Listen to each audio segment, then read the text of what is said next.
So good morning, everyone. I'm Zahir. I'm chair of the FIA Employee Benefits Executive Committee.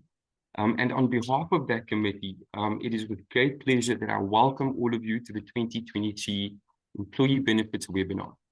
Thank you so much for sharing your time with us. For those of you that don't know me, I thought that I would start by sharing something personal. So my wife and I often send each other memes on Instagram. I know that makes me sound younger than I am, but nonetheless, we send images, videos, or pieces of text, typically humorous in nature, to share obscure inside jokes that nobody else understands, or probably finds as amusing. So it's a really quick, convenient way for us to connect during the busyness of the day.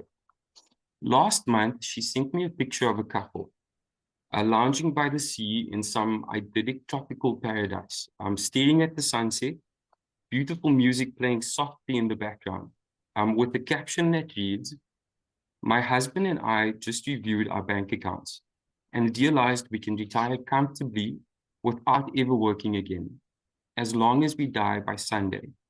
She sent me this on Saturday. And while I can absolutely appreciate the humor, it does underscore an incredibly harsh South African reality, as memes often do, I suppose.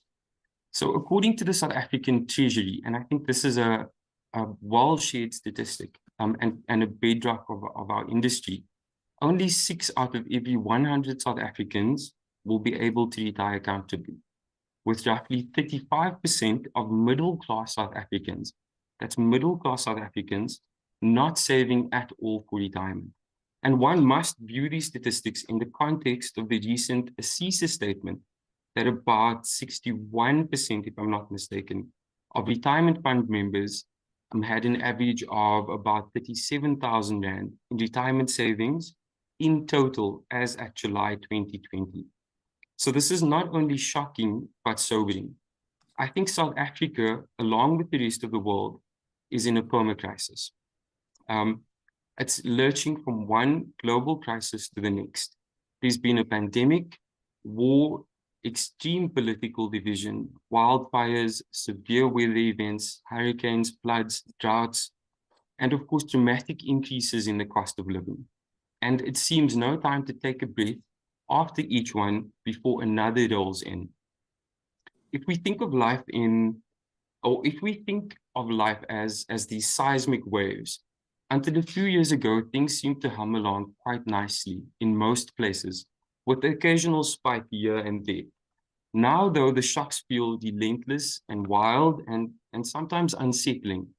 But we do know this: the landscape never looks the same after a seismic shift. And this is especially true for the South African employee benefits landscape. And we're already seeing it alter. Today, Howell George addresses how the world is changing and what the implication of those changes are. And while people are busy fighting personal financial fires, they're also facing the increasingly tangible effects of climate change. So retirement funds are increasingly taking environmental, social, and governance factors into account when investing, ESG. The benefits pensions pay out could be viewed as a function of the society in which they operate. And currently, we are dealing with the short-term issues of risk and rates of return around ESG investments. But for our younger members, their focus is more on longer-term planning, sustainability, and the impact of investments. In this session, Namhla Saba will talk us through how integrated ESG connects the dots between investments, the returns, and long-term impact. And of course, amidst all of this, we're also contending with what can only be described as a tsunami of regulation, including the biggest regulatory change the EB space has seen in well over a decade, the two-pot system. Dumo Mbeki talks us through the proposed changes of the two-pot system and its impact on members, insurers, and of course the advisor's role in navigating these changes. So now, without any further ado, please join me in welcoming our first speaker, Howell George. As Director of Investments for Old Mutual, Howell provides investment oversight across Old Mutual Investments' 5 affiliate asset management businesses in total managing around 800 billion in assets.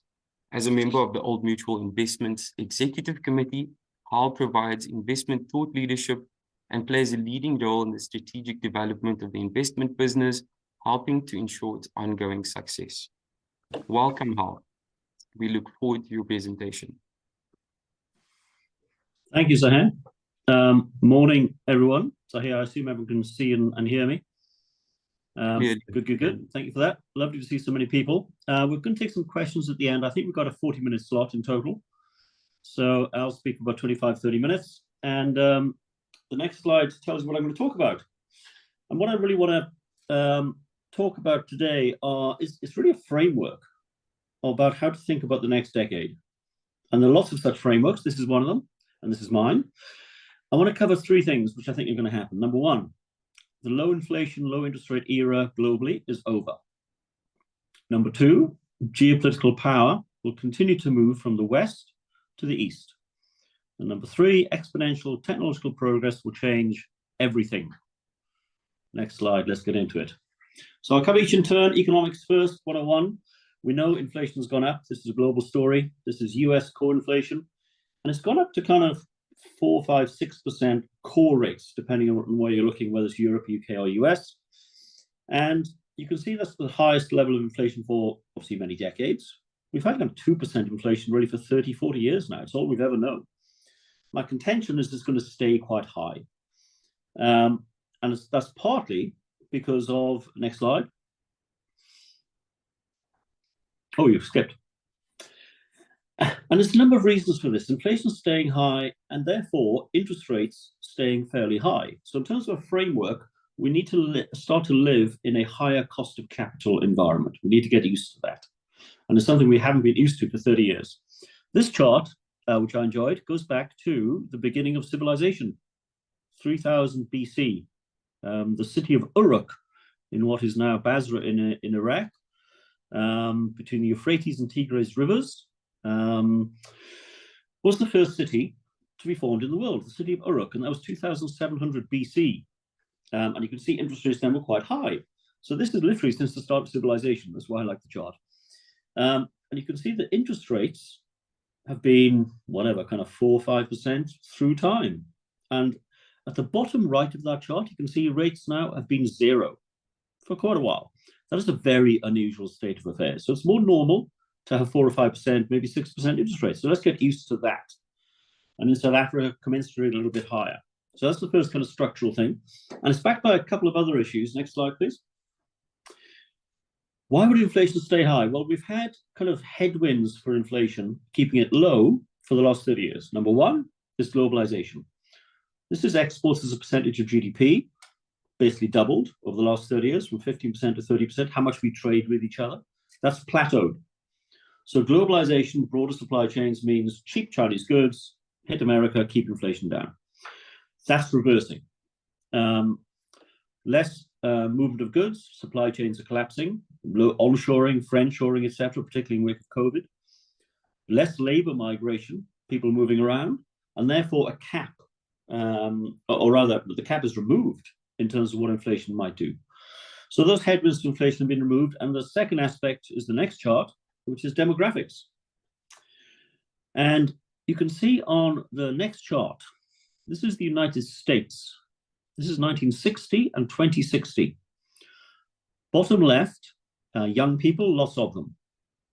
Top left, old people, not so many, 1960. 2060, at the bottom of the chart, lots of young people, but lots of old people as well. So fewer workers as a proportion of the population. Fewer workers equals higher wages. And this is true across Western societies and China, for that matter, as well as India. So that natural cap on wages in terms of plentiful labor supply, again, that's going away. So all these things conspire to what I'd urge you to get used to, which is a framework of higher cost of capital.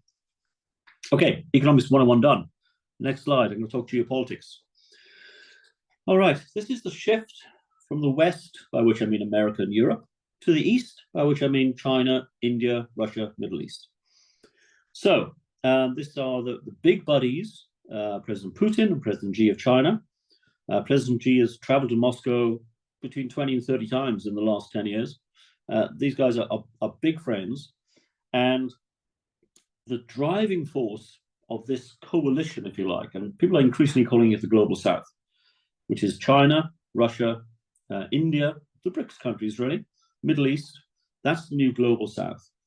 And that's being driven by the engine of China and its economic success. Next slide.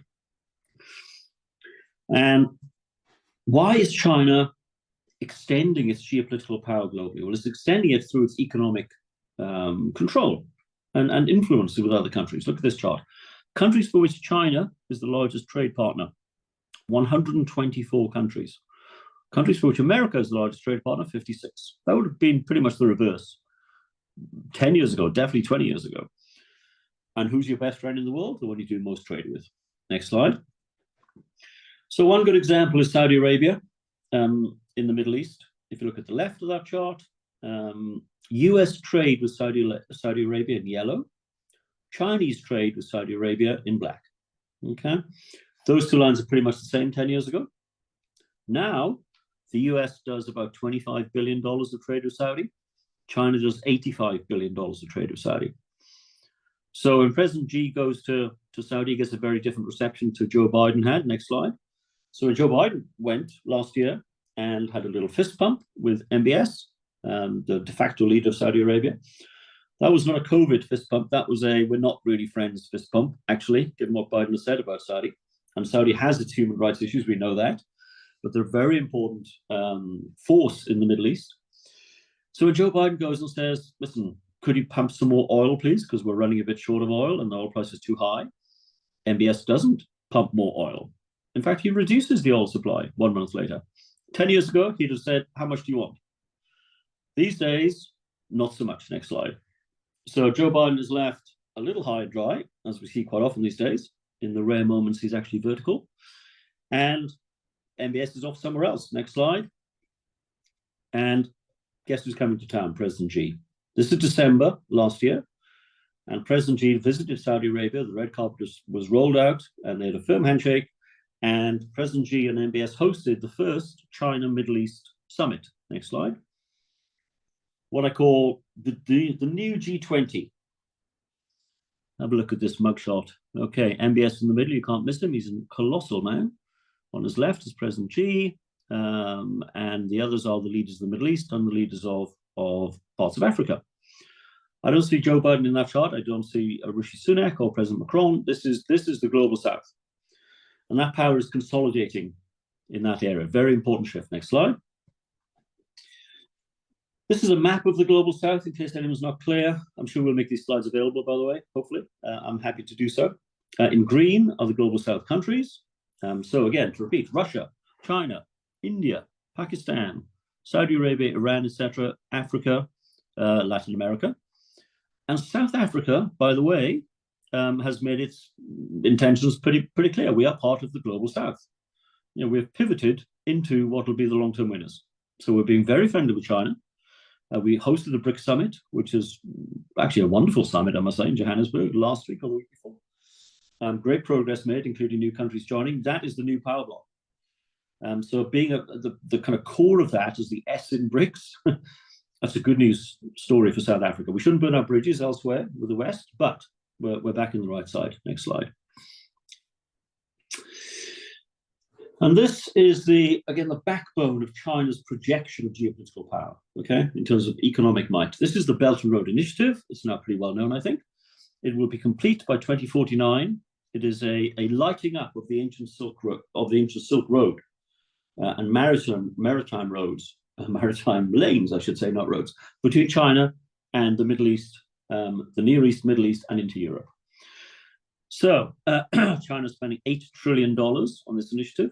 It is roads, it is ports, it is maritime routes, it is infrastructure of all kinds, including digital infrastructure.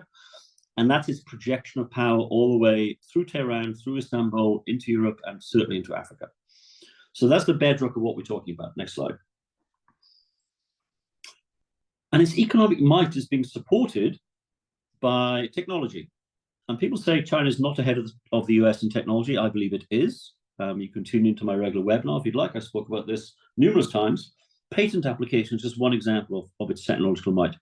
69,000 in 2021, higher than the United States. It is ahead in quantum computing. It is certainly ahead in renewables. It is ahead in rare earths. I could go on. So China's technological backbone, again, is supporting its economic projection of geopolitical power. Next slide. Rare earths I talked about. The rare earth minerals we need for the new green economy, where do they all come from? They come from China. 62% of the rare earth production in the world comes from China. If I put a chart of rare earth processing, it would be north of 80% is done in China. So if they chose to weaponize that against the West or the US, the West would be in a real problem. Next slide. Next slide, I won't do that one. And I want to talk about the military expansion of the East, the global South, led by China. So I'll talk a little bit about this because it's important in terms, again, that shift in power and the framework for us to think about the world for the next 10 years. All right, this is the South China Sea. All right, I'm just checking my time. I think I'm going okay. This is the South China Sea. This is the busiest trade route in the world between China and India and the rest of the world. This red line on this chart is what is called the nine-dotted, I should say, and now 10-dotted line as defined by China. So the red line, it should be dashes really, and this is their formal map, and they put this in place in 2011, and it defined in their mind who controls this part of the ocean. This is still disputed, but China has claimed it as its own. And you'll notice on the top right there, where does that red line now go, which is the 10th dash, which was added. It now encapsulates Taiwan. And from China's point of view, Taiwan is part of China and always has been. And they will reclaim that at some point. And they'll reclaim it because their power base in this very important ocean is now more powerful than the United States of America for the first time. Next slide. And part of their projection of power militarily in this area is through these small things. These are atolls, these are coral reef islands dotted in the South China Sea. Okay, coral reefs. This is January 2006. Next slide. 2017. This is the same atoll. China built a military base on it. Okay, they've now built half a dozen of these things. That is a very, very large military base. If you look at it closely, look at the length of that runway. Heavy bombers, no problem. And they do this because they don't have that many aircraft carriers. They've only got 2 so far, with one launching, I think, next month. So these islands are very important in terms of, again, their projection of naval power. And if you go to the next slide, we're going to get a feeling for the extent of that power. All right, on the left, Chinese Navy in the South China Sea. On the right, Chinese Air Force. This is from the Pentagon official report of 2021. And the extent of that Army and Navy now exceeds that of the US. Next slide. In terms of its projection of power outside of the South China Sea, again, this is from the Pentagon official report. This is its conventional strike capability from China on the left, and then its nuclear capability on the right. And if you could try and decipher this map quite closely, it's kind of the world upside down. So if you, on the right, if you look further up the chart, you're looking into the United States and across the United States. So that covers everything across to Florida. So Chinese capability is let's call it widespread in terms of the damage it could choose to do. And by the way, as an aside, I mean, the Chinese satellite navigation systems now are better than the US and are able to cover the entirety of the Earth's surface. So they can spy on us whenever they would like to. Next slide. And finally, space. So President Xi, in his 5-yearly address, is the 5-year plan with the Chinese Congress, and his speeches are very interesting. You can read them yourselves, and set out, as well as the Belt and Road Initiative, by land, by sea, also polar, and also, as in polar ice caps, and also space domination. So this is mission control in China, and China's been busy landing things on the moon over the last 10 years or so. Next slide. I was delighted to see India land on the moon, by the way, last month. I thought that was fabulous, landing on the South Pole. Not been done before. These are the Apollo missions, okay? The Americans last left the moon in 1972. That is, of course, 50 years ago, 5 decades. Haven't been back since. NASA's been doing some other stuff and also ran out of funding. The Chinese landed on the moon in 2013. And then in 2019, and I thank Pink Floyd for this, they landed on the dark side of the moon. It turns out the moon, we only ever see one side of it. There is a dark side or a far side of the moon we never see given the orbital trajectory.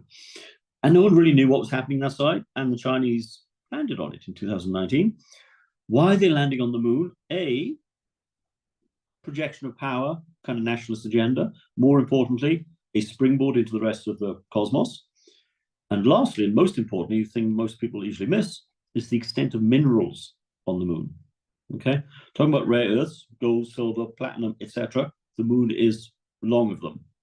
So they are now drilling on the moon's surface for minerals. And they will use those minerals to make space stations. And they are already making, of course, space stations. And they plan their first space hotel by the year 2030. And they will use minerals mined on the moon, as well as asteroids. That's why they're going out and grabbing asteroids to build things in space. Next slide. This is the Chinese International Space Station. 10 years ago, the US, which had its own ISS, said to the Chinese, actually, you're not allowed on the ISS anymore because we don't like it so much. They allowed everyone else on, including the Russians. The Chinese, no. The Chinese said, okay, fine, we'll build our own. So the Chinese ISS is up and running. The US ISS is being decommissioned because it's now too old.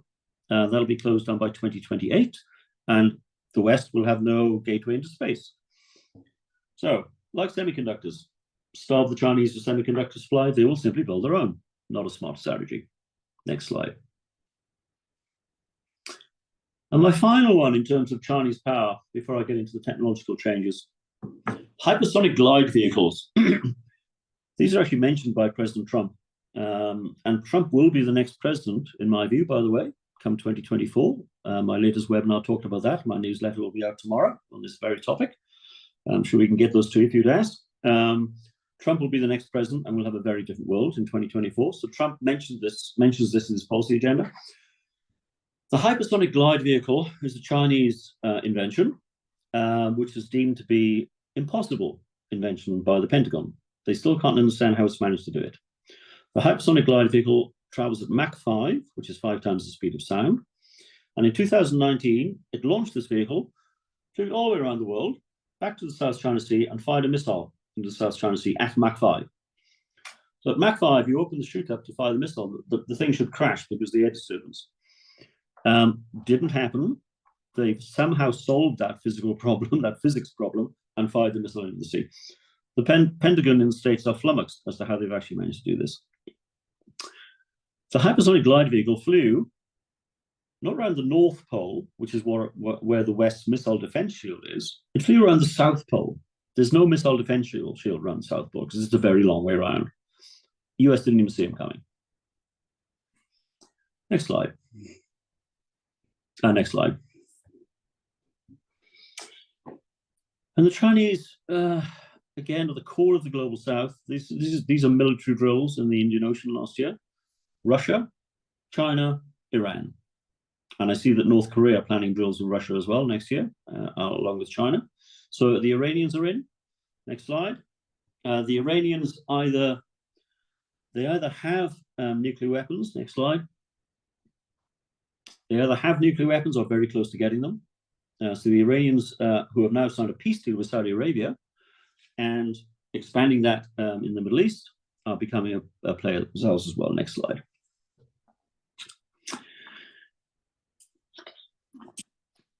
This is the US vacating the Middle East. Okay, so you've got the East rising, the West retreating. This is the chaotic withdrawal from Kabul in Afghanistan, a shameful withdrawal as the US came out, who's been spending money in Afghanistan. China spent $20 billion last year rebuilding Afghanistan. Next slide. And next slide, I won't do that one. And why is the West retreating?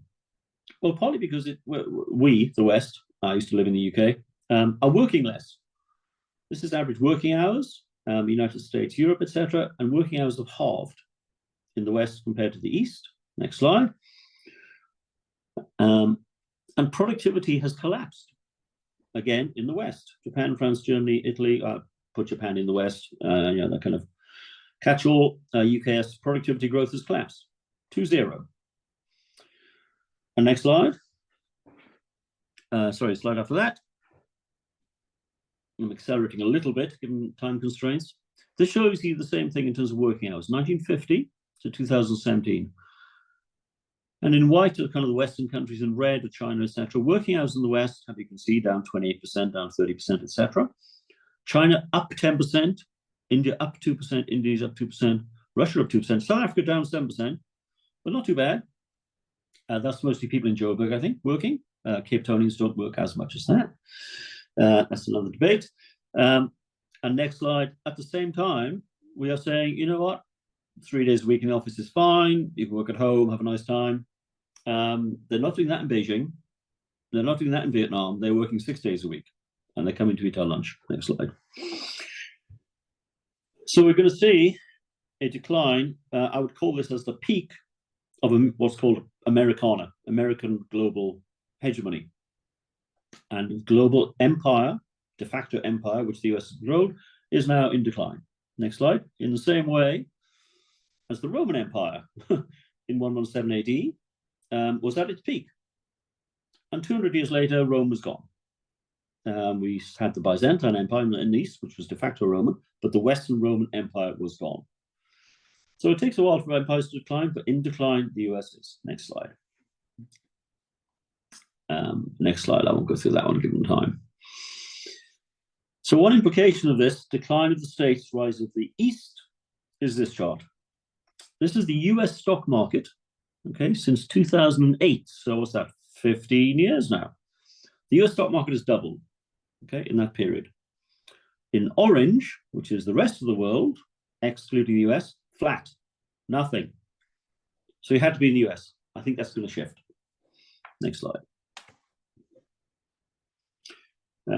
Next slide. We want to authoritarianism. It's too depressing. All right. I'm going to spend, Zahir, unless you shout at me, I've got about 5 or 7 minutes on technology, and then I'd love to take some questions if there are any.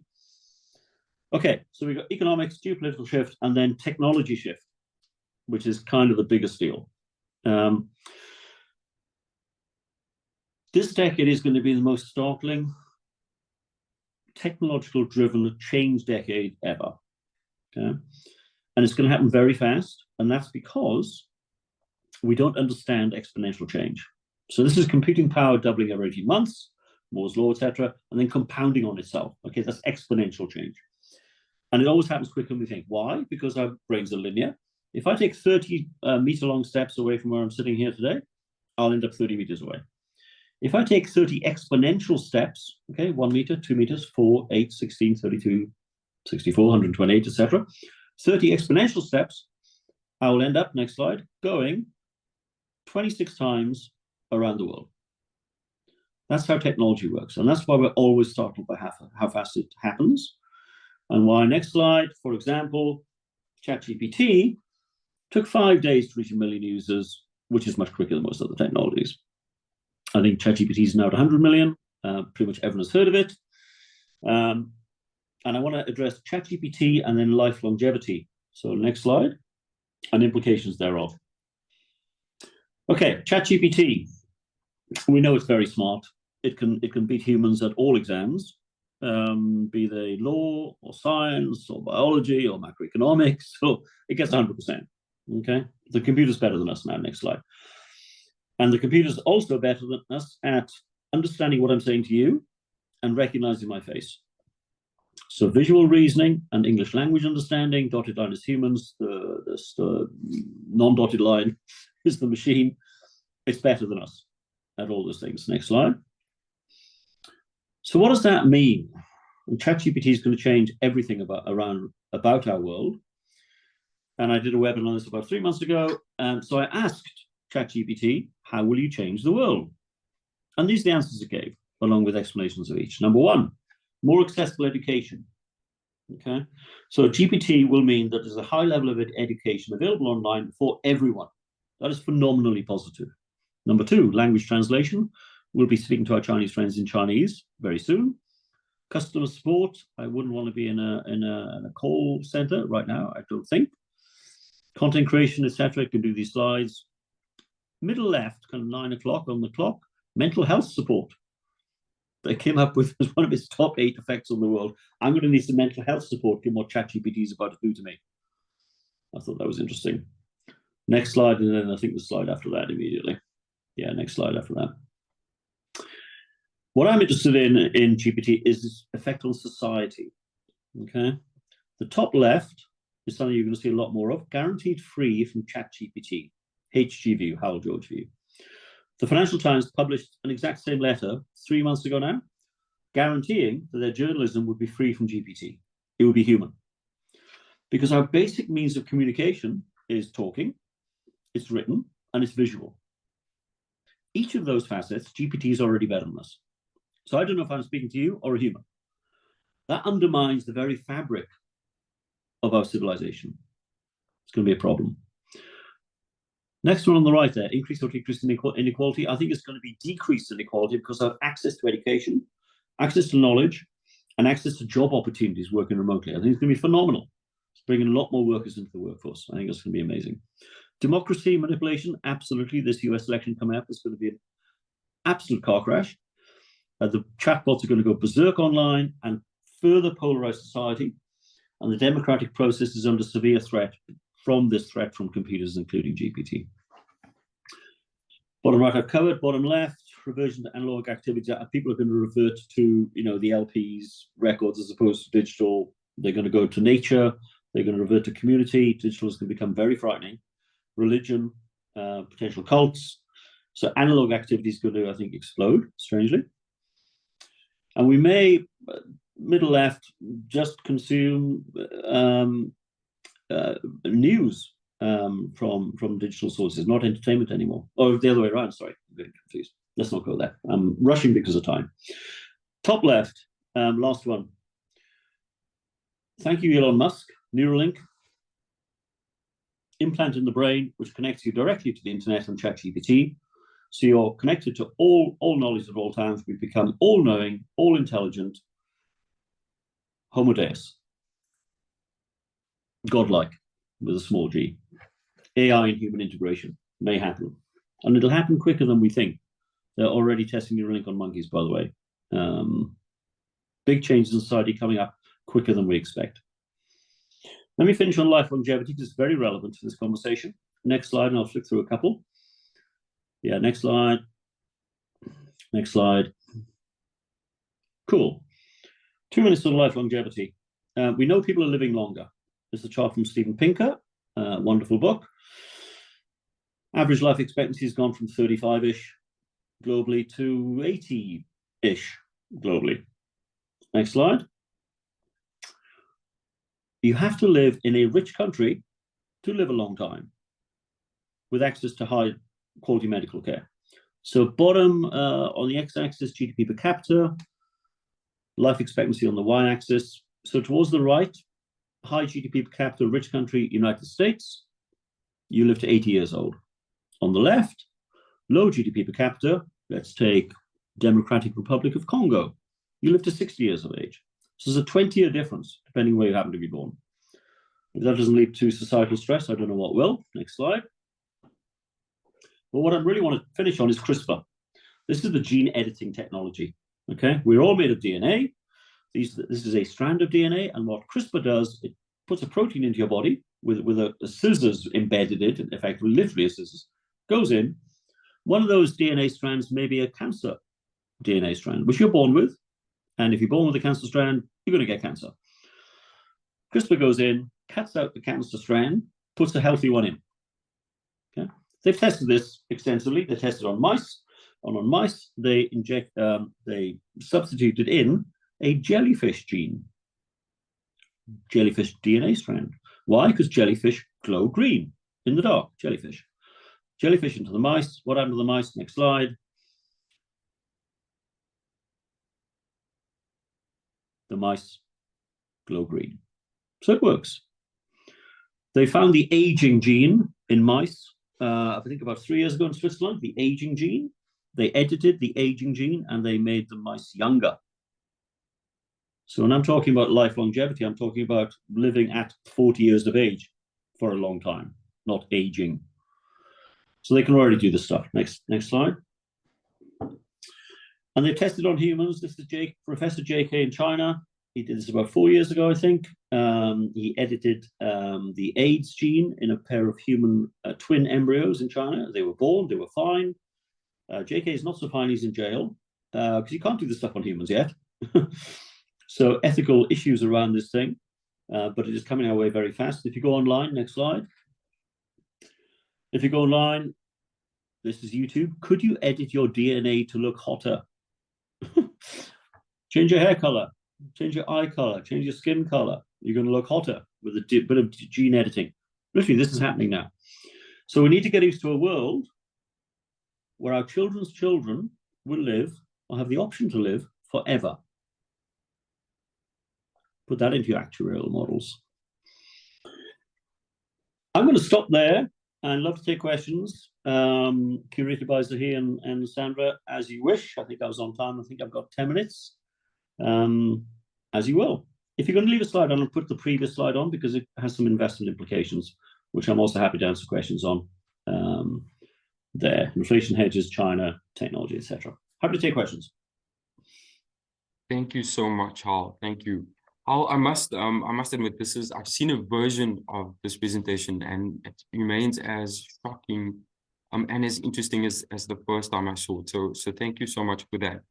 Hal, we've seen quite a few requests for your slideshow come through in the Q&A, and so we'll address that. I'm sure it will be made available to our members.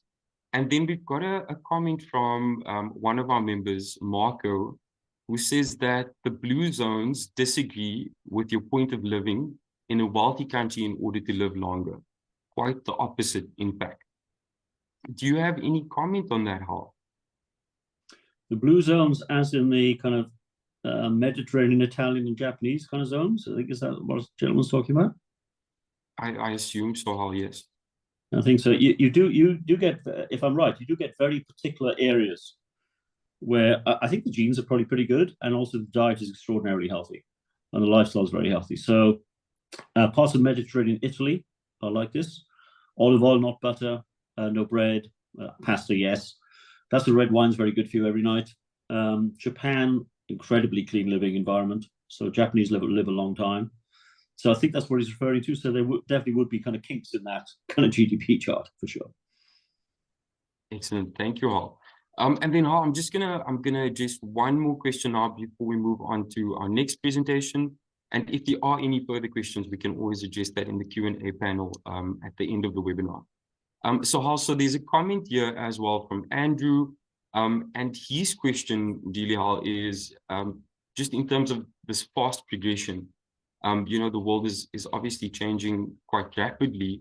Where does that leave regulation, or how do you think regulation will factor into this rapidly changing environment, Hal? Great question. And GPT is a classic example of that. Regulation will, as always, be behind. And particularly in such a fast changing world. I mean, GPT came out, what, March this year? It's already exploded. I don't see any regulation coming out yet. We're going to have to get to a world, and also these things are changing on a global scale, like immediately. So you need global regulation, and that's doubly hard to do, to get 180 countries to agree on anything. So GPT needs to be regulated globally. In AI, you know, how do you stop the explosion of AI if you're worried about it? You'd have to get 180 countries to agree to stop the development of AI. Or you get some kind of civic society, kind of self-regulation in their own best interest thing, which is kind of hard to envisage, but in the digital world, you could see how that might happen. But in terms of existing regulatory bodies, they're going to be hopelessly behind the curve. And by the way, while I've got the mic, if anyone wants to hear any more about this kind of stuff, I do a monthly webinar. Look me up on LinkedIn or Twitter and get a regular feed. Thank you so much, Hal. So Hal, so that's all the questions for now. There are some additional questions, but we can always address that a little bit later on. For now, I'd like to get to our next speaker. And so our second speaker is Namhla Saba. Namhla is a qualified chartered accountant and the founder of Integrated Thinking, which is a specialist ESG advisory business. Namta has a master's in commerce from UCT's Graduate School of Business and a celebrated history of working in the South African banking sector, as well as social development. So without any further ado, we welcome Namta Saba to speak to us a little bit on optimizing member benefits in the context of ESG. Hi, Namta.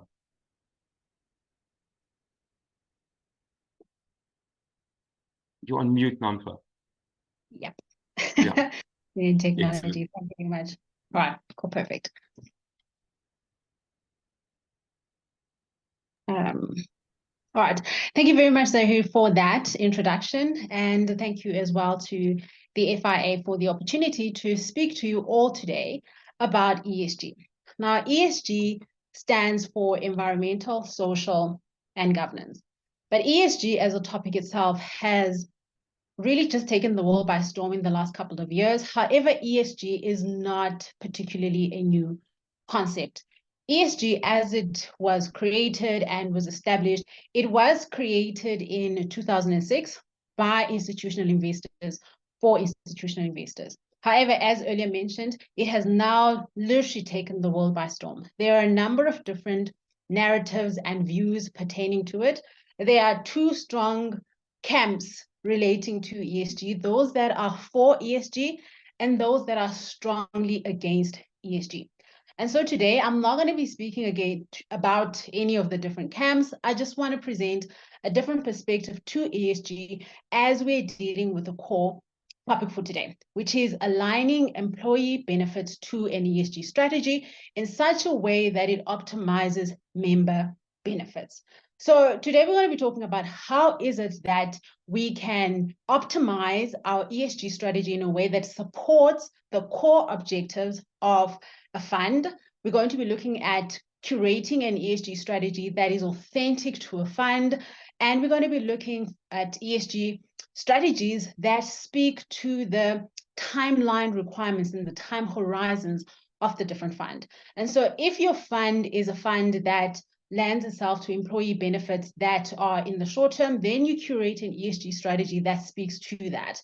If your employee benefits lend themselves to a long-term time horizon, then you create an ESG strategy that actually speaks to that. So in essence, what ESG is about is that what it's saying is that there's enough room to accommodate the objectives of ESG, which we're going to be talking about today, as well as the fundamental objectives of each fund and the fundamental objectives of those different members that are in those funds. So we're going to be looking at those. So first up, all right, so these are the core elements that hopefully, time permitting, we're going to be able to get through to all of them. What is ESG? And then we're going to be looking at what are the core elements of ESG and how does that speak to curating an ESG strategy? How is it incorporated? What value does it bring at the end of the day? So I mentioned earlier on, there is a strong debate as it relates to ESG. And the core debate is really pertaining to what value does it honestly bring to a fund? What value does it bring to the different members? So we're going to be looking at that. And also, hopefully, towards the end, we're going to be looking at governance, because this has been, over the last couple of years, one of the key elements that the regulatory bodies, together with institutional investors, have been pushing to ensure that there's a certain level of governance that is there. It's not perfect. However, it is a space that is growing. Previously, potentially maybe about 5 years ago, there really was minimal governance in the space. So governance is being created in that space. So let's start off with, why do I do what I do? So actually, before we even go into why do I do what I do, what do? I do a number of different things. And one of those things is ESG advisory work. However, the core essence of what I do is really to help capital holders translate their capital into impact. As much as we may think that the more money you may throw at a problem, the better it is, that the better the solution, the more that we're going to be able to address the challenge, and that's not necessarily the case. And so there's always this translation that needs to happen from capital to the actual impact itself. However, then why do I do what I do? I do what I do because I believe there's significant untapped potential as it relates to financiers. So that's institutional investors, that's bankers, and whatever the case may be, as it relates to financiers and their power and the influence and leverage that they have in ensuring and encouraging the underlying assets to comply, to adhere to sustainable business practices, right? So that's the first one. And then the second one is also the significant untapped potential to drive capital towards solutions and towards profitable societal and environmental solutions in such a way that we fast track the solution. So we fast track the ability to decrease inequality, we fast track the ability to decrease poverty, we fast track the ability to deal with climate change solutions. That's why I do what I do. And also, just closing it off, I honestly believe that on the 12th of August, 2012, the Marikana massacre never should have happened. And this is not even from a perspective of looking at it from a government perspective or what law enforcement should have done or shouldn't have done. This is honestly just looking at it from the potential role that is there and that is there for financiers to be able to play, to ask the critical questions around some of those social risks, to have asked the questions around a social risk, which wasn't a matter of a nice to do or the right thing to do from a moral stand ground perspective, but the right thing to do as it relates to an organization that needed to comply with a legal obligation and a social and a regulatory requirement within that particular industry. And we all realize, yes, it was extremely tragic for the families that had to adhere to this. However, it has significant impact on the financials of that particular organizations, as well as on the market and the industry, as well as the country. So it is important that the financiers play this particular role. Now, I'm a significant, strong proponent for ESG. And the reason why I'm a proponent for ESG is that we finally have a tool, we have a framework, we have a language, and a language that can be used by financiers to be able to ask the relevant questions. This tool now is starting to bring to the forefront, it's bringing to the boardroom the voices of the people that are affected by climate change, but of the people that are affected by the operations of that organization in those communities to the forefront. Say, for example, there is an institutional investor that is sitting in Switzerland or that is sitting in Antarctica. Because of now the requirements of ESG and the reporting requirements of ESG, now that particular institutional investor now can have that information to be able to bring to the boardroom to be able to ask the relevant questions and hopefully move these along a lot swifter. All right, so let's move into ESG and then let's move into the whole purpose of today, which is aligning ESG strategies to employee benefits. So ESG, as I mentioned, started in around 2006, and the whole purpose behind it, it was started by institutional investors. And institutional investors had started realizing the increasing prevalence of ESG issues, but not only that, but they were realizing the impact that it was having on their long-term return on investments. And so they also realized that they needed to protect the return on investment, but also they picked up the fact that they actually have the ability to influence for good. And so now they started pushing for this concept of integrating environmental, social, and governance issues into investment processes. Because institutional investors are more your limited partners, they potentially have objectives and long-term objectives that simply say that we are interested in more the long-term return of an investment. However, when we're looking more for the general partners and we're looking at more the businesses, you may find that there may be a lack of congruency between the requirements and the needs and objectives of the institutional investors as well as those of the fund manager. The institutional investor is probably thinking wealth, is thinking generational wealth, is thinking legacy, while potentially the fund manager is thinking, and I'm not saying this is the case in all instances, but you'll find that the fund manager or the general partner is thinking more along the lines of maximizing the investment management fees, which is more on a short-term, medium-term basis, as well as from a business perspective, which may be from a more short-term to medium-term basis. And then you start seeing the incongruency between the requirements between the two, because there isn't a direct incentive for fund managers or general partners or businesses to integrate ESG, because you'll probably find that some of these ESG risks will probably only harvest or emanate in a couple of years' time, which will affect the long-term interest, which means that by the time that the managers, the fund managers who invested in those stocks are no longer there, but the institutional investor has to deal with that. So that's really the element behind it. And what is ESG really about? ESG is really about identifying ESG risks, mitigating them, managing the risk, reporting, and literally being on repeat. That is what ESG is all about, is think through ESG risk as it relates to the core of the business. That's from a business perspective.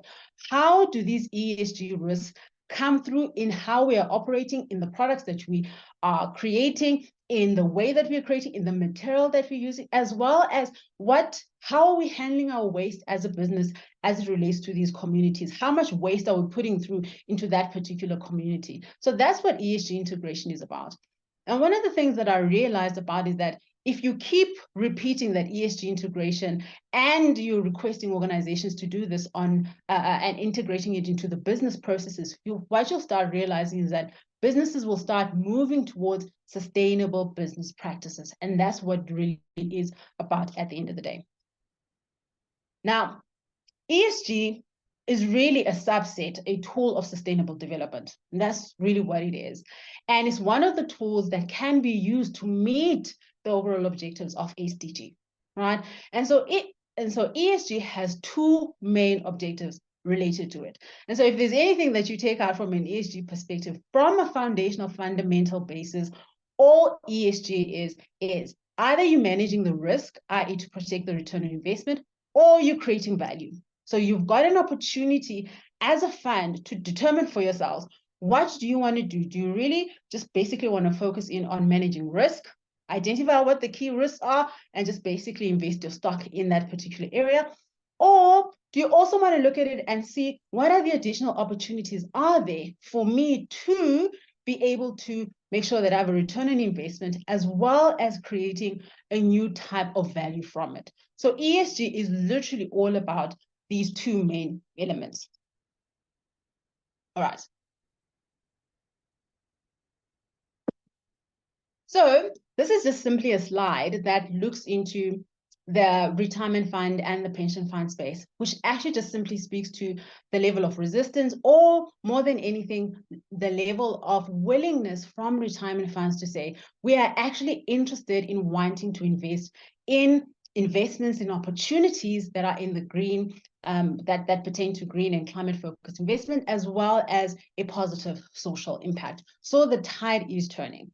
As much as over the last couple of years, and it has taken almost 17 years to get the whole concept into the market and for it to become mainstream, the tide is slowly turning. I was reading the other day a survey that was done by KPMG, and they were noting that I think about 57% or about 53% of mergers and acquisition deals were actually being turned down because of the fact that they were requesting organizations to start looking into the ESG risks and addressing them. Because ESG isn't just a matter of saying, well, we can't invest in this organization for forever. What it is saying is to hold businesses, to hold those asset classes to account for their negative externalities, for the way that they are producing their income, for the way that they are producing their services and their products at the core. It is no longer sufficient to be able to operate how you want to operate in order to make your profit maximize at whatever cost, and then have CSR on the side to say, oh well, then we will do this for that particular community. Meanwhile, the damage that is being done to the environment and the damage that is being done to a particular society is tremendous. And so what ESG is simply saying is, let's find a way of working where we can still do the same. Now, there are a couple of things that I'd like us to look into in this particular slide. And I'm not going to be able to address everything that's in the slide, but I think the first thing that I'd like to address is that there are three main elements that speak to responsible investment, right? That speak to responsible investing, that speak to ESG integration. And those three elements are not requiring a trade-off of competitive returns. There is no competition between competitive returns and doing good. There is no competition between competitive returns, as well as ensuring that we are holding businesses to account of making sure that they are operating sustainably, right? So when you look to the further right, which is more the philanthropy and impact first, that speaks to the requirements of investing in spaces where there is a certain level of trade-off, but that is specific for philanthropy. It is a space that is required because, as I said earlier on, there is no direct translation between the amount of finance that you put into a solution as well as impact. And so there's a lot of innovation that is required in finding innovative solutions that are profitable in order to be able to start investing in the space. And so philanthropy and impact first play a pivotal role in creating the pipeline for investment-ready opportunities in order for the likes of retirement funds and pension funds and private equity to be able to start investing in those particular initiatives. So when we're talking about, for the purposes of today, we're literally talking about themed ESG integration as well as screening, right? So as an organization, firstly, as I said, you have to first determine whether you're only looking at risk management. That's what you want to do. That's how you want to manage your employee benefits. That's how you want to manage your return. We just want to protect return on investment, or you want to create value. So the first type of investment that creates value is called theme, but really impact investing. So if you want to drive real societal change or drive real environmental change, you invest in opportunities that are profitable, number one, because that's why it's called responsible investment, because you have to be responsible with your fiduciary duty. Number one, it has to have competitive returns. And second to that, you start investing in opportunities that specifically speak to targeted social and environmental impact. There are profitable solutions out there that speak to these.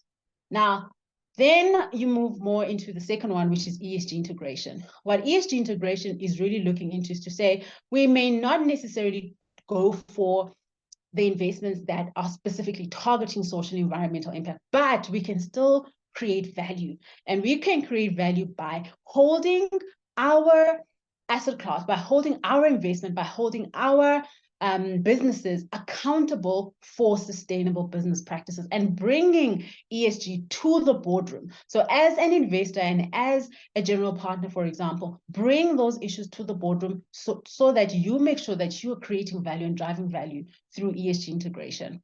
All right. And then the last one is mainly around screening, where you're saying, we just want to protect our investment. So the way that we are going to operate as a fund is negative and exclusionary screening, where we find the different investments and asset classes that specifically speak to a certain area, or they are not investing in a particular area because there is a negative view to it, or whatever the case may be. All right. So once you have determined whether you want to do risk management or you want to do value creation, then it's important for you to find out from your members what are the issues that are pertinent to them, because now this is where it starts speaking to them. Because the first one was to determine, to say, what level of time horizon, what type of investment, what type of risk, and what level of risk are you willing to take on, right, as an organization? And so then you move on to what are the needs of your particular members. Are they mainly interested in carbon emissions? Are they mainly interested in community relations, or whatever the case may be? Is it health and safety? Is it product? Whatever the case may be, then you start determining from yourself what are the different elements that are pertinent to your fund managers. It may be a bit about climate change. It may be a little bit about human capital. It may be about social opportunities. It may be about pollution. So you start finding out from your members what are those areas. And from this, you are able to also easily pick up which SDGs to mix with what it is that you're doing. So once you identify from your members what are the key issues that you want to look into, then you can start saying, oh, these then link up to the SDGs. Then you can have an ESG strategy that incorporates SDGs as well. All right, so this is just basically a summary where you're saying, first determine your ESG focus area. So your ESG focus area is to say, we want to create value, or we want to manage risk. So if you want to create value, then what you're trying to do is to drive environmental and social change. This is where you are active. This is where you're investing in impact investing, themed investments. This is where you are involved in active engagement, because this is the specific area that you're looking into. And you tie these back to, so the areas in which you do impact investing will tie back to what it is that your members wanted or were interested in, what the key concerns were, what they were worried about, right? So this then ties in back to that to say, if we're doing impact investing, in which area? That ties back to your members, right?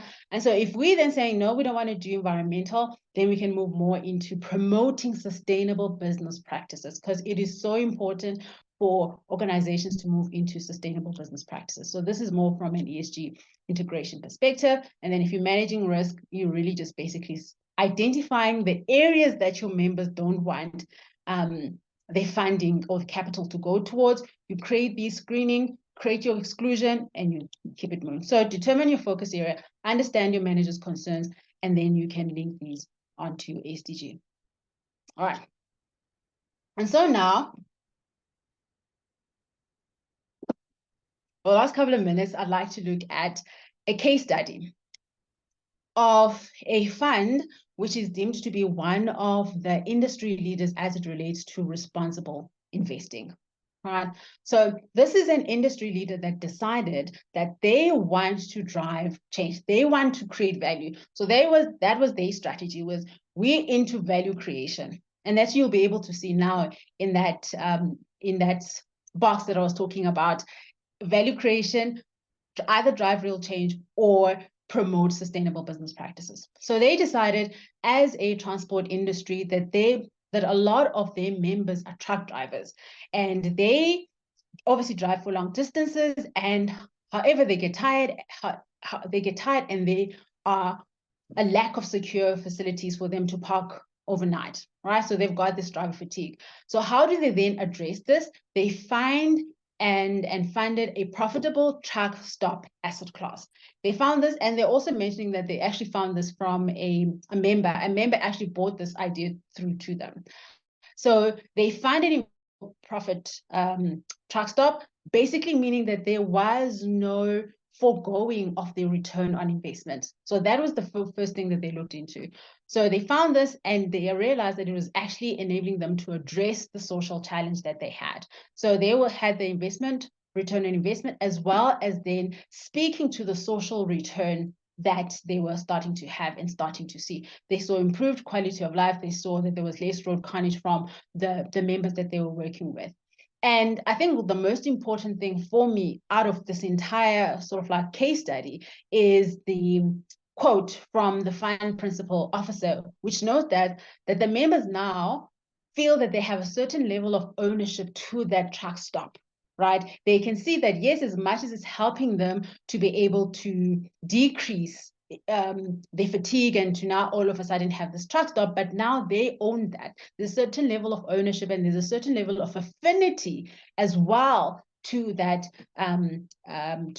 retirement fund. And so they're saying that the members enjoy the truck stop, but they also are very much aware of the fact that they're going to use it to ensure good retirement investment returns. So there's that certain level of ownership. And that's what it means to tie in your investment strategy to your employee benefit requirements. They identified what it is that they wanted to do. They identified the challenges that the members were facing. They found the investments that spoke to that, and then they went on to implement that. And this is, at the end of the day, some of the value that was actually derived from it, where they were able to manage those two. And what it is that you're also finding is that beside from the truck stop asset class that they invested in and they want to expand into, they also started investing in private equity investments or private equity funds that were about impact investing. And this then enabled them to invest in traditional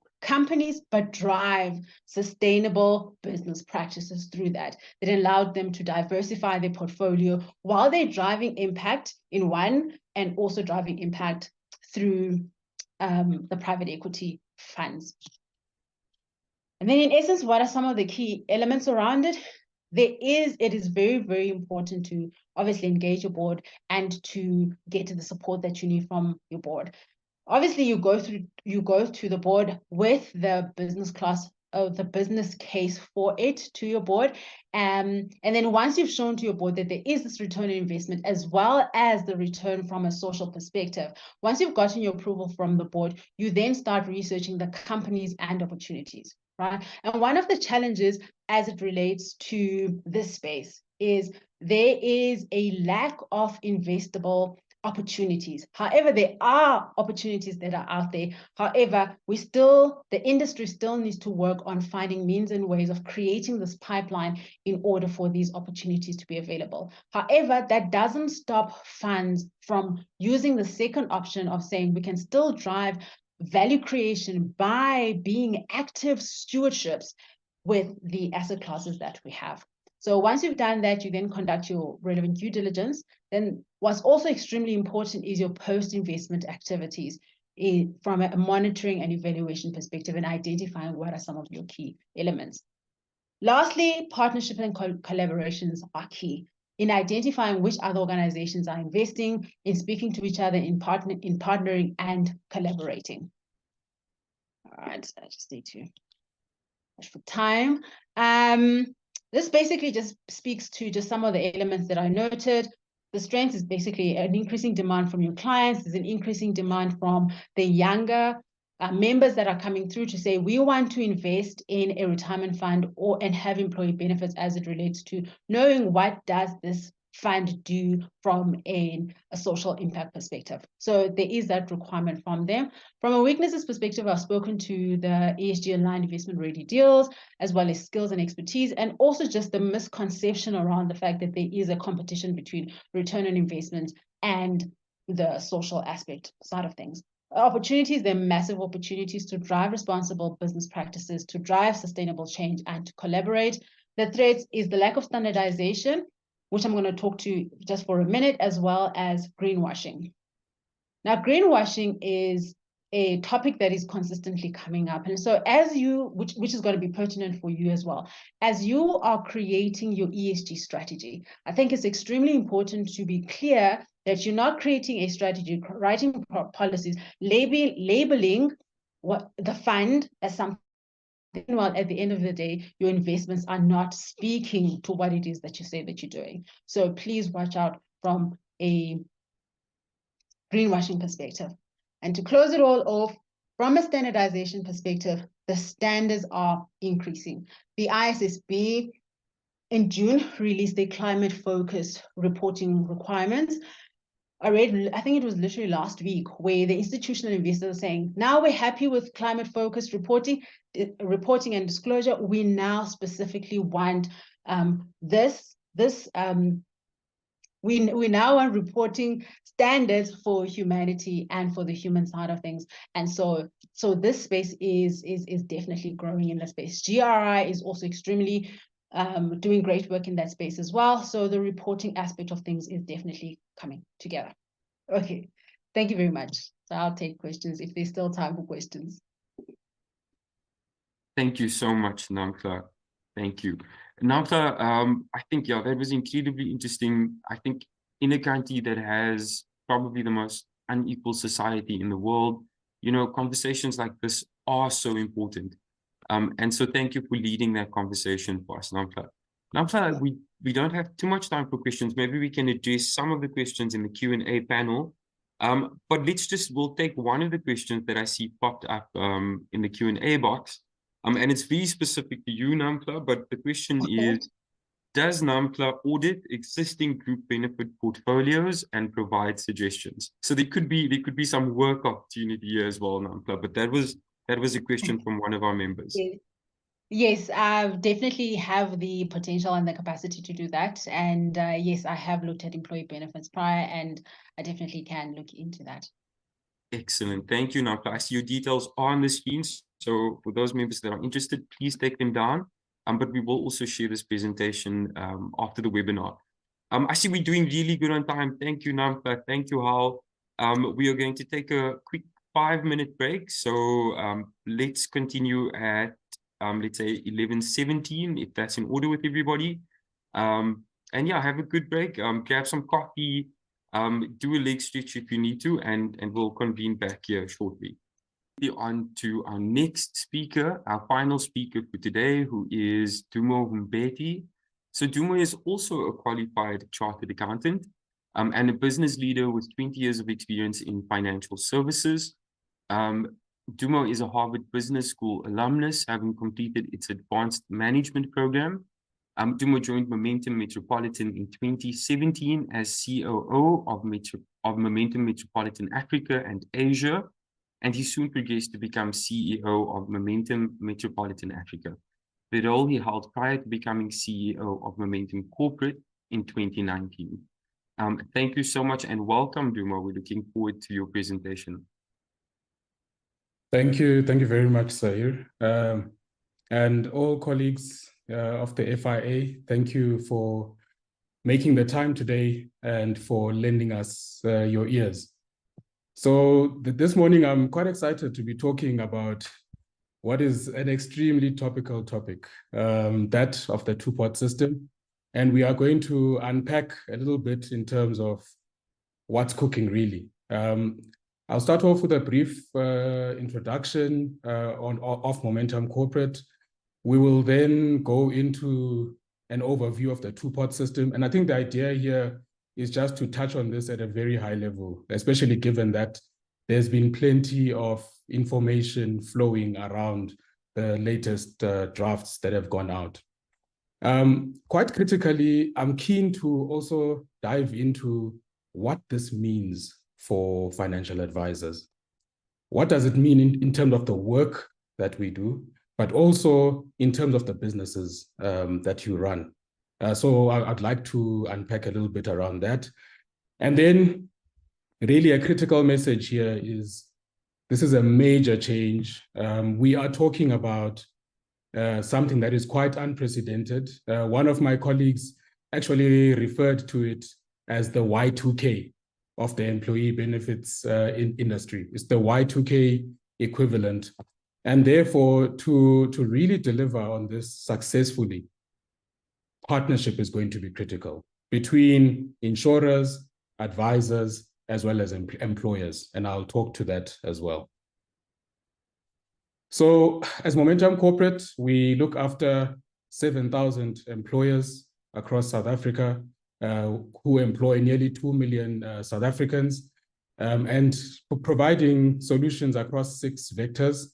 We're in the umbrella fund space through Funds at Work, our group insurance solutions, structured investments and annuities, which include the smooth bonus offering, and then our standalone administration capability in the MRA business, the advice capability in Momentum Consultants and Actuaries, and our member solutions, which actually delivers retirement benefit counseling. So that's really briefly about Momentum Corporate. But without further ado, let's talk about this two-pot system and what's cooking.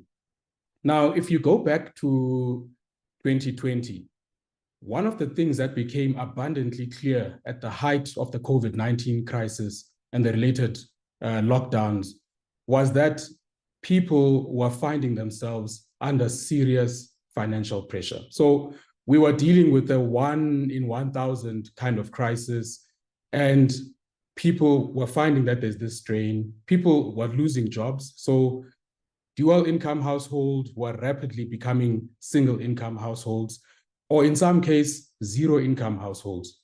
So increasingly, the question came to say, people's largest pot of savings in South Africa is what sits inside their pension funds and provident funds. Therefore, to what extent can some allowance be made for access, especially in times of distress like what we saw in 2020? So the first element around the two-pot system is around addressing this very critical matter of access to funds in the event of a financial emergency. Secondly, we have seen over the years that as South Africans, we really struggle to get to this outcome of retiring comfortably. And a big driver of this is the fact that people do tend to take out the full amount invested when they change jobs. So we change jobs frequently, and each time we change jobs, we are not retaining funds, we're not preserving funds. So the second aspect of this is really looking at how can you actually improve over a period of time retirement outcomes by having a portion of the retirement savings which cannot actually be touched when people change jobs, which I think over time, again, can become a positive. Now, what we also saw during COVID is that people were, so if you look at this theme of the so-called Great Resignation, a big part of it was happening because people were actually quitting their jobs purely to access the money that's set in the retirement fund.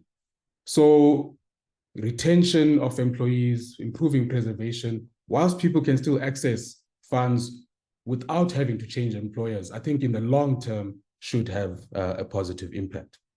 Now, when we look at the mechanics of this, all amounts which have accumulated up to the 1st of March will basically go into what is called the vested component. And basically, when it comes to that vested component, the rules as they stand today will apply. So you can withdraw if you change jobs. Of course, it will be taxed at the relevant tax rates. On retirement, you can take out 1/3 as cash and 2/3 to fund an annuity purchase.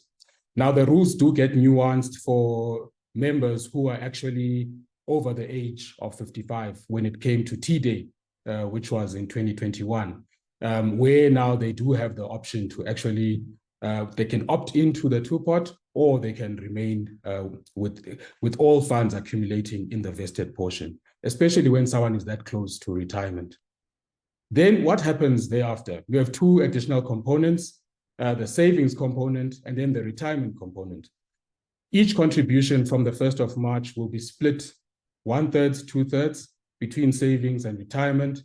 And this savings pot will also be seeded with an amount equivalent to 10% of what's coming from the vested pot, but capped at 25,000 Rand. When it comes to access, people can only access once a year, minimum amount of 2,000. And as time goes on, unlimited. I think the only caveat here is that it's once a year. So what's our message? And the message that as an industry, I believe we all need to carry to members. Yes, you can access in the event of an emergency, but it's critical to look at these three pots as one, because ultimately the objective is to save for a comfortable retirement. One should only dip into these funds in the event of a real crisis and a real emergency. But now we'll look at how things start to get a bit complicated. Firstly, the regulations themselves are not yet final. So until we see final regulations published, we are all operating in quite a fluid environment. Interestingly enough, as we sit here today, National Treasury is actually conducting workshops to take further inputs into refining the regulations. The reality is that when the final regulations come out, which we are estimating will be around October, probably early November, we all have a few months to basically get our act together for the 1st of March. So a lot of work has been happening in advance to ensure that that the industry itself will be ready to deliver come the 1st of March. Now, as I say, there are quite a few moving parts here. We need a bit more clarity. What's going to happen around marginal taxation rates? Do we need to get tax directives for each withdrawal? Are we going to have to withhold tax as the insurers at a flat rate and thereafter, provide that to the member as part of their annual tax declaration forms? The retirement component, is this accessible when someone is retrenched? There's still a question mark around what happens to the retirement component on retrenchment. As things stand today, that component would not be accessible, right? Now, I mentioned earlier, Provident Fund members over 55, still some uncertainty there in terms of, okay, so if you are over 55 at T-Day, do you opt in to the two-pot, or do you have the option to actually remain as is? So how do we then take this forward? Also, which members will be included? In our view, deferred pensioners, for example, would need to be excluded. dormant funds, unclaimed benefit funds, etc., would need to be excluded from the final regulations. There's also the reference to exempt legacy retirement annuity funds, which actually still have to be defined, but I think the regulations do appreciate that there'd be significant complexity in bringing those legacy annuity funds into this particular framework. Complexities in administration, product design, systems, you name it. Section 37, deductions, and how do you actually apply these to each component? And here there's a difference between what the tax amendment bill is saying, where it's saying actually you can take from the retirement portion, whereas the pension funds amendment bill is saying you can actually split the deductions across the various components, right? And then lastly, how do you deal with amounts, example, your disability risk benefits? How do you deal with splitting those between the three pots? Amounts that are received from divorce proceedings, how do you address that across the three pots? So lots of fluidity in the air. Now, from an insurer perspective, we are preparing for the proverbial tsunami. There will be a high volume of queries leading up to the 1st of March. And thereafter, a high volume of transactions, as now members can actually access funds at the comfort of their own choice. And these transactions are triggered by the member. So we are anticipating probably a quadrupling of withdrawal volumes across the industry. So we need to brace for that and we need to prepare for that. Secondly, we need to ensure that our service teams are able to actually address any questions that come up and also to service the withdrawal process effectively for members. And then it's about the choices that are available to members. People will be looking for clarity. So what should I do? Should I treat the 1/3 as an amount that I literally withdraw every year? Is that a good idea? And we'll talk about that shortly when we get to the advice aspect. Operational costs, given the serious amount of volumes, the shifts in the regulation, how we need to cater for the various components, there will be significant work on upgrades when it comes to IT, communication, financial education, as well as increasing the number of employees to actually create capacity to comply. Implementation readiness will also require liquidity from a fund allocation perspective to ensure we can accommodate the withdrawals. And then ultimately we want to make sure that the members stay on this journey of retirement. So it's about education, it's about communication. And then how do we partner with employers and advisors on this journey? For members, again, increased responsibility. I think the default regulations, started us on that path. In fact, even pre the default regulations, you had the shift from defined benefit to defined contribution, which started to place a lot more responsibility in the hands of the individual member. Now, that basically doubles from the 1st of March, 2024. Every year, 30% of the contributions that have been made into the fund, 33 1/3 of those, now people can withdraw. Is that a good idea? How does this impact the longer term goal of actually retiring comfortably? So that's something critical to look at. Now, the counter to this is that there will be an element of compulsory preservation. So for those who actually retain the 1/3, and even when they change jobs now, cannot access the 2/3, we will see significantly improved retirement outcomes over time. But there is this risk of people still outliving their retirement savings if they continue to withdraw the 1/3 every year. The cost of the withdrawal will have to be borne by the member, so there will be a withdrawal cost. And of course, there are the tax implications as well that need to be considered. Now, when we look at the world of the advisor, very similar to the world of the insurer, I think we are all going to be faced with high volumes of queries, increases in administration costs, and the need to potentially recruit more employees to cater for the influx. Really advising members on how do you meet these short-term needs without actually compromising the longer-term goals. you almost have to take each member through a journey that first looks at all other possible avenues of accessing funds before coming to the savings pot, in order to actually protect the longer term goals. Educating clients and members about the impacts of withdrawals. And then also the need now to really expand. I think there's an opportunity here to diversify the offering to members and clients when it comes to the advice proposition. So let's look at a typical income statement of a financial advisor and how this will look post 2024, 1 March. So, and we've assessed this on a short-term basis as well as a long-term basis. So when it comes to broker commission, in the short term, we don't see big impacts happening. It's linked to premiums. But in the long term, there's a lot of uncertainty on what is going to happen to contribution rate behavior, whether it's your employer contributions or employee contributions. Will people contribute less because now there's compulsory preservation, or will they actually continue contributing at the high levels, or at least higher levels, to take advantage of the tax benefits thereof? When it comes to broker commission, initially there will be a dip because we're going to see everyone trying to test the early access and early withdrawal. But in the longer term, as I illustrated in the previous slide, we should see a greater amounts of accumulated assets and therefore growing assets under management, especially once you go over 10 years, we should start to see that happen. Revenue from consulting fees, I think right now, is the best time to talk to clients. Clients really need information.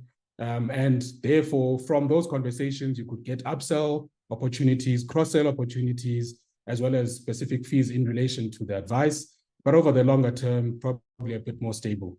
Revenue from lump sums, very little impact in the short term because the vested pot rules are pretty static. But when you start looking at that retirement pot over the long term and how that grows, we will start seeing bigger amounts being available when members retire. And of course, I've made the point about the sheer level of expenses we are all going to have to navigate. I think I've touched on some of the aspects on this slide. So let me move to the power of partnership. Because in all honesty, the challenges we are all going to face are very similar. The needs that we are all going to have to cater for are very similar. I think where we are fortunate here is that there is a triumvirate partnership that can actually enable us to navigate this landscape effectively between the insurer, the advisor, as well as the employer. You can imagine the amount of questions employers are going to be getting from their employees when the regulations come out. In fact, we are already seeing a lot of those questions in our own business as well. So for us, it is about prioritizing the human experience. So how do we ensure that people can actually access, let's make sure that we equip our teams, the call centers, the administration teams. How do we ensure that we have sufficient data around each member? And I think this is a very big element. The role that our insurers, advisors, and employers can play in terms of making sure that ultimately each fund has complete member contact information. And you'll see why this is critical, because when I shift now to the next pillar, which is around digital, you can imagine if your transaction volumes are going to quadruple, it's almost impossible to meet that wave of demand purely by increasing headcount. We need to look at how we can actually leverage technology. And to leverage technology in a country where most people have a mobile phone, we have to go digital first. But to actually make it accessible, we need to have up-to-date contact information for every member. And that's a journey that we can all go on over the next few months. We also believe that it's going to be important to be accessible through multiple channels. We've got the advisor portals, there's WhatsApp, there are smart benefit statements, there are employer portals. So how we bring this technology to bear is going to be key to success. So as I mentioned earlier, there's going to be a tsunami. It's going to affect the economics of our various businesses, but you're not alone. We are here to partner. We're here to work on this together. And therefore, even in our own thinking, in terms of how we approach the two-pot system, it is around how do we deliver simplicity, cost effectiveness, and actually making sure we can get the message to more members, but in far more efficient ways than we have been able to do historically. So in summary, we're going to be dealing with a very big change here. We are already in the middle of it. It's really about protecting value for members whilst ensuring that they're able to meet the long-term goals and navigate short-term emergencies. The experience itself is going to have to be seamless, delightful. You know, this is something that can make or break our industry. And then the communication aspect, you know, it will have to be engaging, it will have to be accessible, but also with a premise of demystifying what is a very complex landscape for members. So overall, it's about being pragmatic. You know, how do we make sure that we actually deliver in a way that is going to help us to firstly comply with the legislation, reduce complexity, reduce the cost to implement, reduce the admin burden for the insurers, advisors, and employers, and then ultimately to protect the interests of members. So that is our Y2K. Thank you very much. Thank you so much, Dumo. Dumo, I really like the Y2K analogy. I remember, you know, sort of just before 2000, sitting there at midnight thinking that everything was going to change. You know, and certainly there are similarities in the feeling in this industry at the moment. So Dumo, I think just in the interest of time, let's jump straight into the Q&A panel. So I'll invite Namtla to come back into the conversation. I invite you back into the conversation, and then let's run through some of the questions that have been coming through. So Dumo, let's keep it to your presentation. There was a comment from one of our members, Paul, and he says that he sees this becoming a high engagement environment and an ATM with advice. And I think we can all understand that analogy as well. So Paul goes on to say that administrators can add the increase in costs, but intermediaries do not have a mechanism to compensate the increase in workload, compliance, advice, administration, and record keeping. Do you have any input in terms of that comment, Dumo? Yes, a very valid point from Phil. And, you know, it's something that even as we have been designing the solution for the two-pot system, we've really kept in mind what could be the impact on the advisor. And, you know, really if we want to reduce the admin burden, if we want to make sure that administratively and cost-wise, we are able to contain the wave that's going to hit us, we have to make sure that we have up-to-date contact information for all members. I think there's a very big role that insurers can actually play, you know, in terms of member communication, making sure that we are accessible. We reduce that communication burden, you know, for the advisor, and then also guiding members to digital solutions. You know, if people are still filling in those paper forms and stuff come 1 March 2024, then we will have gotten it wrong. We have to go digital first. And what we are going to do is it's digital first, but each advisor will be able to track what's happening with the member's claim. So it's really about how we enable, you know, that's, and hopefully if the majority actually shift to digital, you know, this is actually a big opportunity to shift this industry firmly into the digital era. And that's the outcome that we will be looking for. Thank you, Dumo. Thank you. Let's move on to the next question. This one, I'm going to throw this question your way, Namtla. And it's a contentious question by Andrew with regards to the ESG topic. I think you may have seen it, Namtla, but Andrew's comment is, should we invest our taxes into a government that fails on governance? And, you know, I think it's an interesting question, and certainly a contentious one. But do you have any comments on that, Namtla? Yes, I do.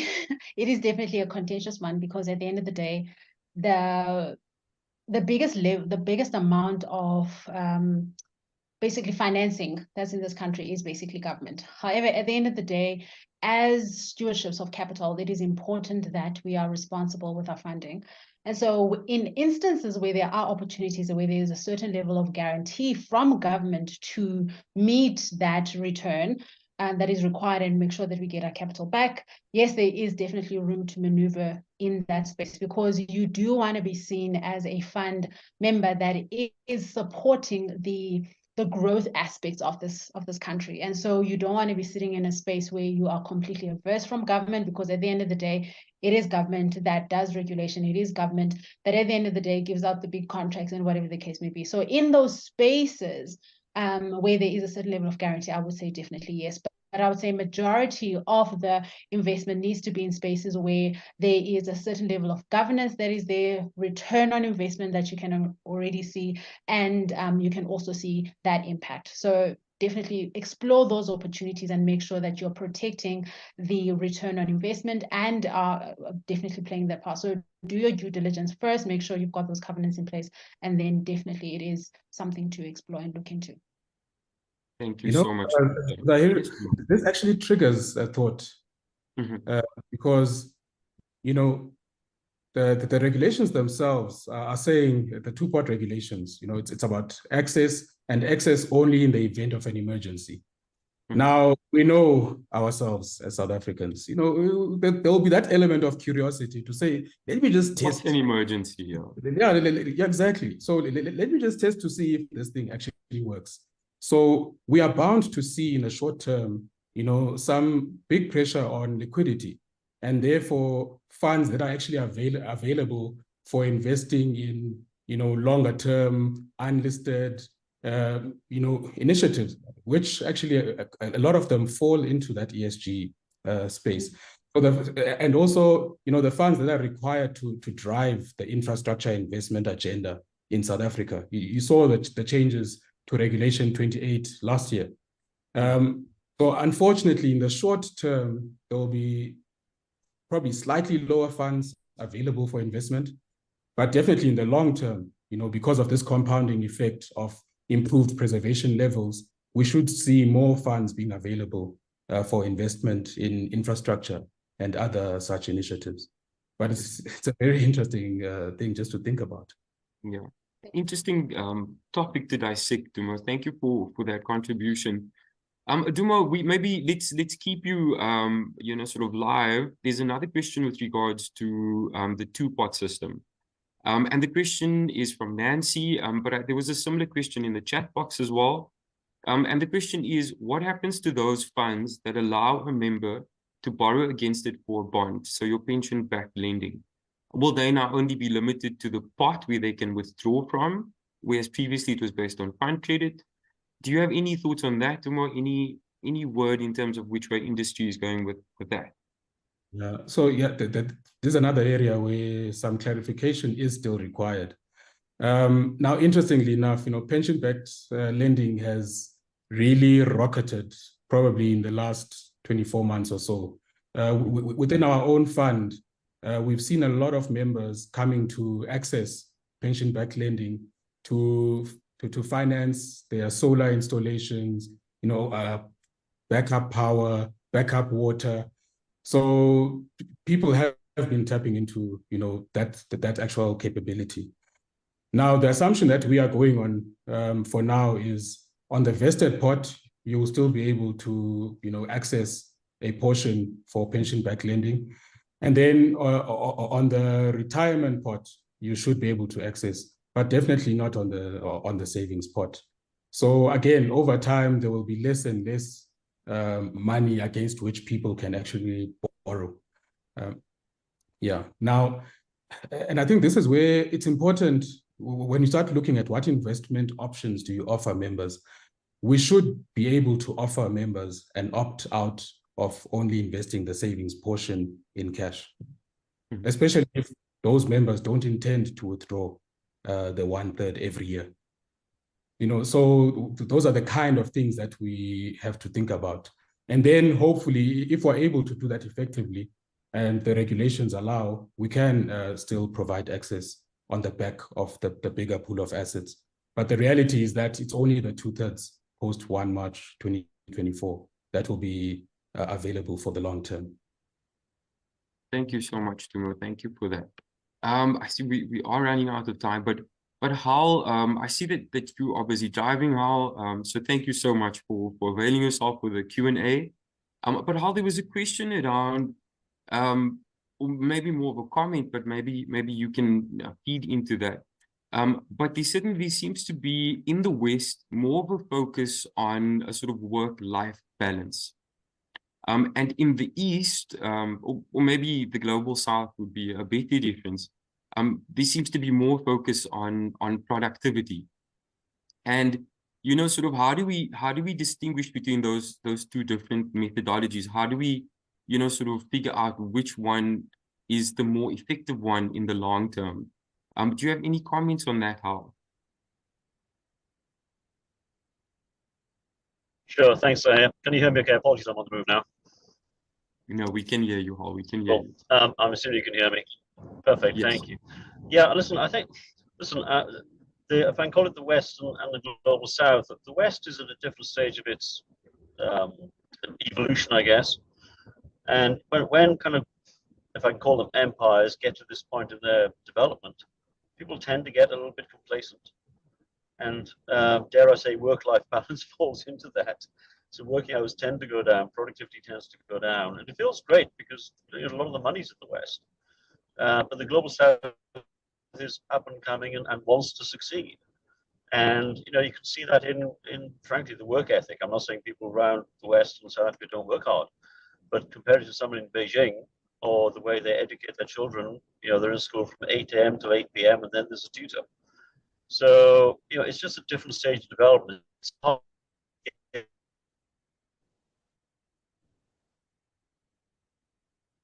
that we're going to have to work a little harder.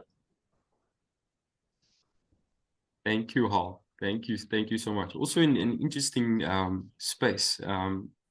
So okay, I think let's take one last question and then we can wrap this up. And whatever questions that we haven't managed to get to, like Sandra mentioned, we'll address those post-webinar and we can send out responses to those. So an interesting question that's come up, I think, Dumo, this is probably, it sits a little bit in your space, but Johan would like to know, how appropriate would the smooth bonus funds approach be in the two-pot system, with access being allowed to 33% of the fund value? Do you have any thoughts on smooth bonus funds in the new proposed two-pot system, Dumo? Yeah, a very critical question there from Johan. Smooth bonus funds generally tend to find their best use when you're looking at long-term investment, especially with the impact of market value adjusters when people withdraw. Now, for the 2/3, I think that will work very effectively. For the 1/3, you would probably have to go close to cash or near cash, especially for members who are looking to access that on a regular basis. But I do think there's an opportunity here to actually offer members who are looking to not withdraw on an annual basis some form of higher return, higher risk vehicle, but perhaps with an element of smoothing that's built into it. We have been pioneering, smoothing only solutions. So not necessarily with guarantees and the like, but something that actually enables a smooth flight path for the member. But so access to those returns, but at the same time, really managing the volatility, over a period of time. So it's going to force us to be a lot more innovative as an industry and really catering to, yes, the member who says, I want to access this money.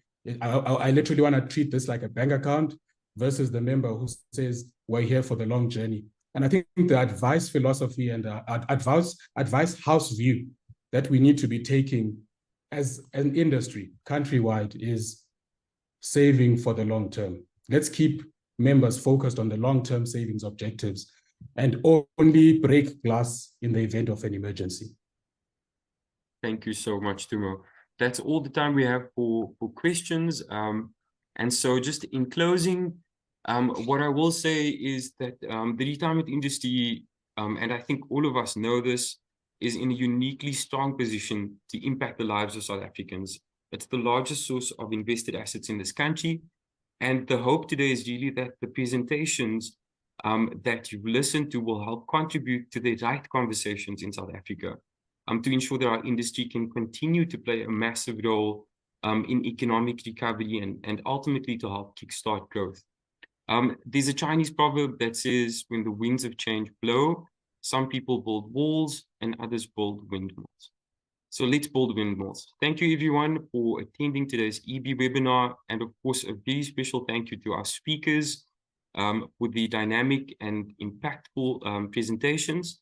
Thank you to the FIA Secretariat, of course, for their sometimes invisible background assistance that is very much felt throughout events like this. And of course, to the EB Executive Committee for their valued contribution as well. Thank you so much, everybody. Again, we will try to get to all these questions post-webinar. And again, yeah, thank you so much, everybody. Have a great day.